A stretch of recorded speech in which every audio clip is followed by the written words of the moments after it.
Bonsoir chers élèves, chers candidats. Dans cette nouvelle vidéo, nous allons nous intéresser à la détermination du travail du poids.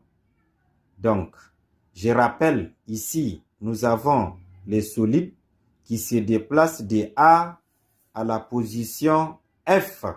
Donc, qu'est-ce que vous remarquez? Nous avons des phases. Il y a la première phase de A à B, c'est un déplacement horizontal. Si le solide quitte B pour aller en C, c'est un déplacement oblique. Donc là, on voit que le solide est en train de monter. Et s'il quitte C pour la position D, vous constatez avec moi que le déplacement est encore horizontal. Et le passage de D à E, c'est encore une descente. Donc là, on voit que le solide est en train de descendre.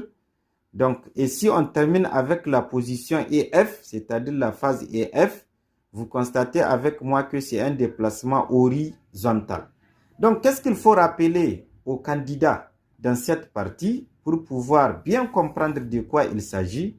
Il est important de vous rappeler que le travail du poids, n'est-ce pas, il dépend, donc il peut être positif comme négatif, fois la hauteur. Donc le travail du poids dépend de la hauteur. Et qui dit hauteur, dit alors, est-ce que le solide est en train de monter ou il est en train de descendre? On est d'accord? Si on prend la première phase de notre exercice, vous comprenez avec moi que le fait que le solide quitte A pour aller en B, ça veut dire que c'est un déplacement horizontal. Et comme c'est un déplacement horizontal, ça veut dire qu'il n'est pas en train de monter, il n'est pas en train de descendre. Et dans ce cas, la hauteur H sera égale à 0. Et si la hauteur est égale à 0, donc ça veut dire que le travail du poids est égal à 0. On peut également dire tout simplement que le poids est perpendiculaire au déplacement. Mais si nous prenons maintenant, on vient de finir le travail du poids dans la phase AB. Donc là, c'est dans la phase AB. On va aller maintenant essayer de voir à quoi est égal le travail du poids dans la phase BC.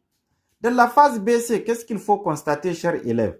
On constate que le solide est en train de monter.